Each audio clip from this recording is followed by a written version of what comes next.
everyone. Welcome back to Special Interests with Bob and Donna.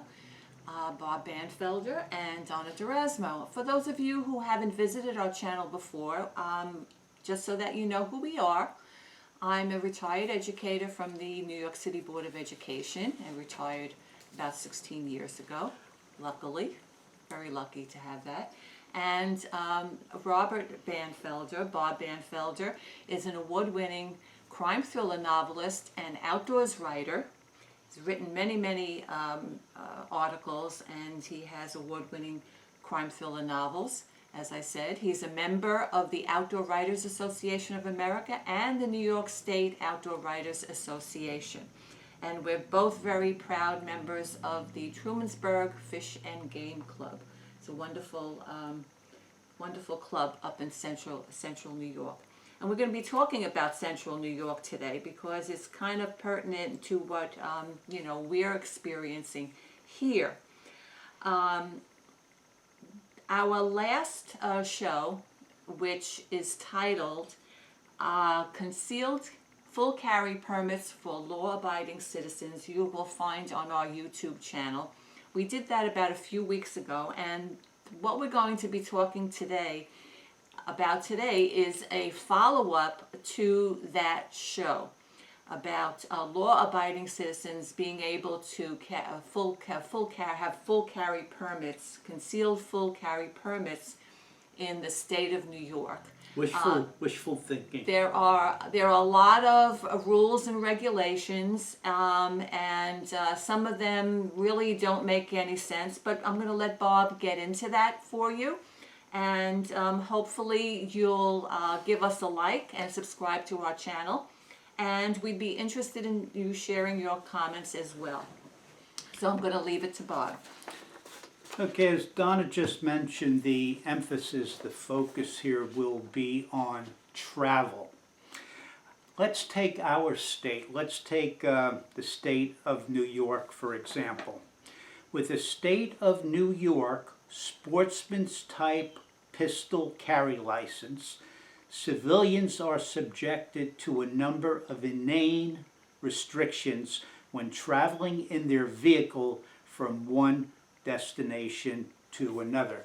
So what I'm going to do here is I'm going to show, first I'm going to show... to let the people know that we actually do have our permits, yes, so we know what we're talking right. about, right? Okay. Okay, so there's my sportsman's type carry, okay? And carry is the operative word. There's Yes. a lot of this business that's still in a gray area, which we covered on our last show, so I won't, be repetitive there. Okay, I also have the same sportsman type carry as Bob does for New York. And in a moment I'll be talking about another type of permits. Actually, this is called a license, and another one that I'll be showing momentarily, saying that but it's referred to as a permit. License permit. So,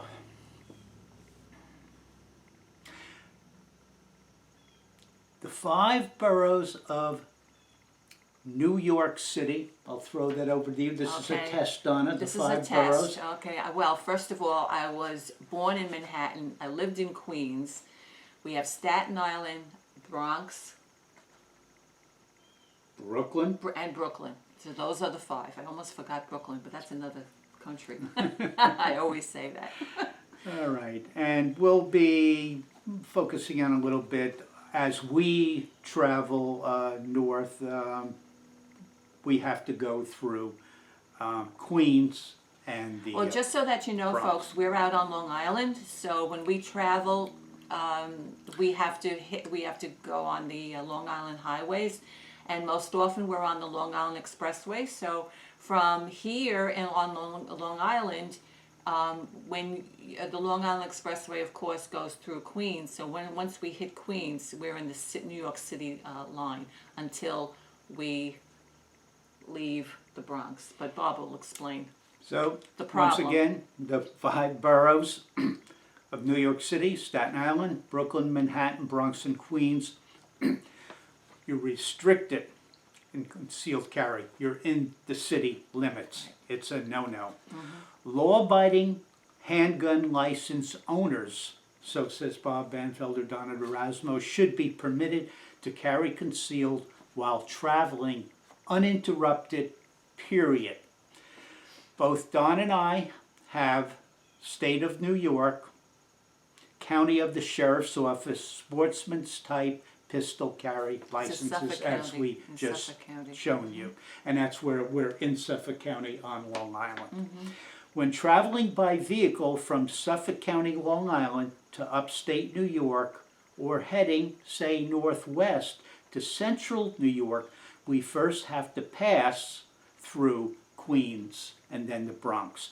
Therefore, before we reach the Queens, New York City line, we have to get off the highway, park, clear our weapons, remember, they're concealed, then transfer those handguns into a locked box within the rear compartment of the vehicle, ammunition placed separately in another part of the vehicle other than the glove box. Yes, that's the law. When we reach Westchester County, now outside the Bronx city line, remember we're from Queens to the Bronx, we can then transition back to concealed carry. Which means us getting out of the car again and going through the same process, which creates a lot of unnecessary exposure. Actually, we don't really get out of the car because we don't want people to see what we're doing, regarding taking the weapon and putting it into a locked box and all that. We do this in the car. Well, we do it in the car. We let them explain. It's not a trunk. Okay, we're in an SUV where we can reach. That's why I said rear compartment, say, oh, it's got to be in a trunk. If you don't have a trunk, you can put it in the rear compartment. Right. Then there's another gray area with the ammunition. Some say that ammunition has to be in a locked box also. And some say, no, I've spoken with state troopers, I've spoken with law enforcement. Gray area, folks. Yes, no. But point being is that your handgun is in one area and your ammunition is unloaded and your ammunition is in another. Good point. The distance between our home in Suffolk County and the Queens County city line that we're going to hit first is approximately 70 miles. The distance between the Queens County city line and leaving the Bronx heading into Westchester County, which now we're okay because we're outside the city limit, is another 20 miles. 70, 20, that's 90 miles of travel, forfeiting one's right to carry concealed, leaving you and your weapons unprotected. One cannot drive uninterrupted through these restricted stretches. Now, this is especially important for sportsmen who very often travel to the upstate New York area, to central New York area to do their hunting during, of course, hunting season, deer hunting, which, Bob is a deer hunter. So they'll have their shotguns, they'll have their rifles, and no way to protect those firearms without being able to carry. And even handguns for hunting, as I some people presented yes. on the other show. I have a very serious small cannon of a handgun. You wouldn't carry that no, concealed. It's a one-shot Thompson Center. It's a single shot Thompson Center. It's used for hunting. It's used for hunting. Okay. Let's expand on the scenario that I just presented. Suppose that Don and I wish to travel the East Coast by vehicle carrying concealed from Maine to Florida. Well, you can in certain states. We'll cover that in a moment. I obtained, and I suggest that you folks who are seriously into handguns and traveling, that you obtain what is referred to as the Commonwealth of Virginia non-resident concealed handgun permit. I'm saying that slowly so you'll jot this down. Once again, let me repeat that. It's called the Commonwealth of Virginia non-resident concealed handgun permit. And let me show that to you before I continue here. I showed you our Suffolk County carry license. Here it is. And here is the Commonwealth. You won't be able to, camera's not going to pick up all the fine, print on Just here. to show them Just that to show that, you have it. and that there is such an animal. Yes. Very, very important. Why Virginia? Why Virginia for this Commonwealth of Virginia non-resident concealed handgun permit? The answer is that the Virginia concealed handgun permit extends reciprocity by way of 30 states. The problem is that I'd only be able to carry concealed in 4 of those states with the permit. Vermont, which is really not on the eastern seaboard, but it's considered the East Coast, okay. Virginia, North Carolina, and Georgia. We can up the ante to 5 states when counting on my New York State pistol carry license. That's a long corridor of legality to consider. Jockeying back and forth among carrying concealed, clearing and locking up weapons, separating ammunition, etc. So what I did to try and give you a good picture of these other 30 states where you can carry total, I broke it up into time zones. And Donna, you want to give us from east from to where west? we are, Yeah.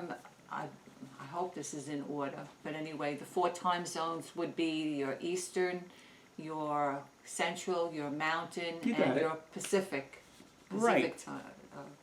area.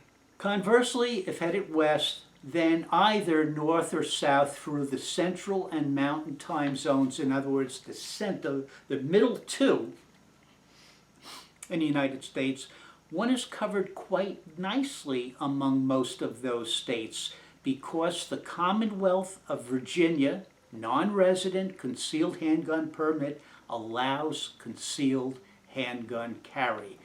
It's this coast, the East Coast, and the West Coast. and the West Coast.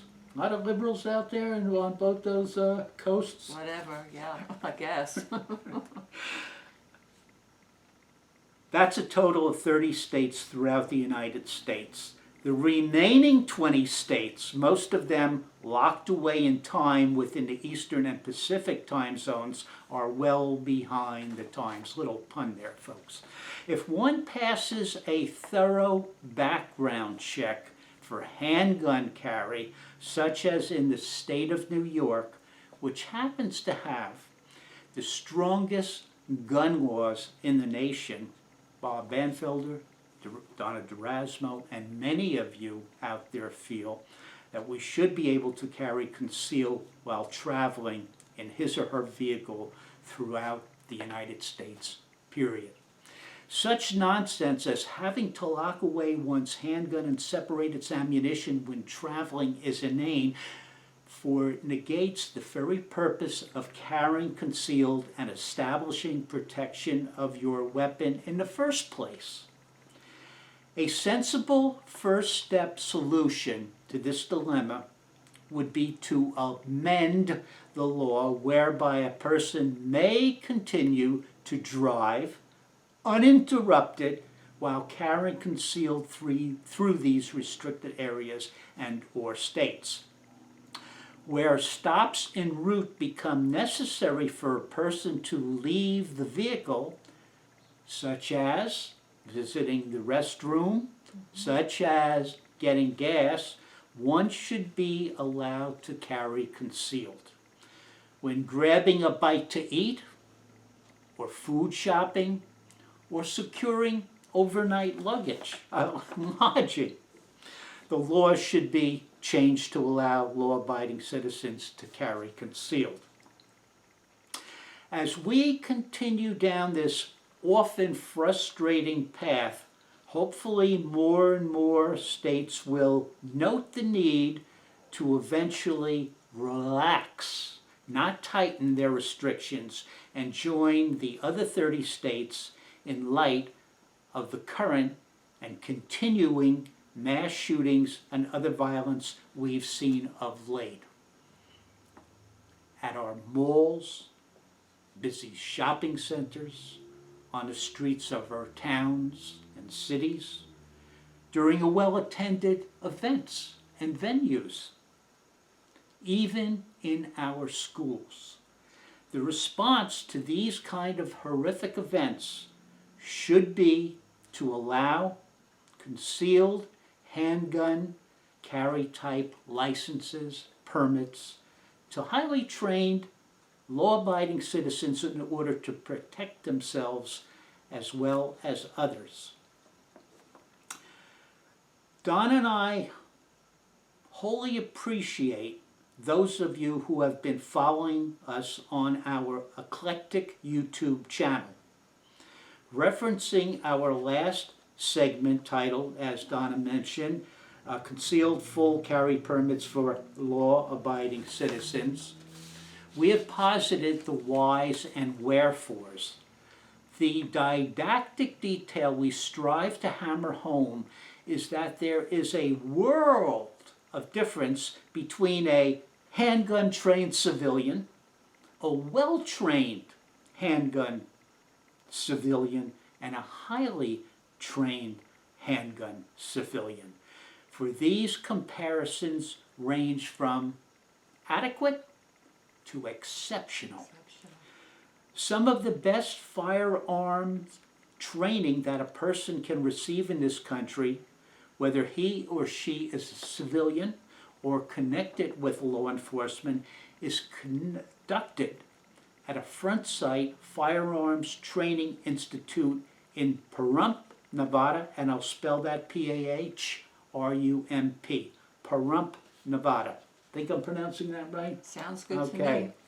During a 4-day course referencing handguns, students will undergo training such as drawing your handgun from a concealed holster and at 5 yards deliver two sighted shots to the center of a target in less than 1.5 seconds. We need such facilities throughout the United States. My thesis is simple. Having passed a background check, A thorough background check.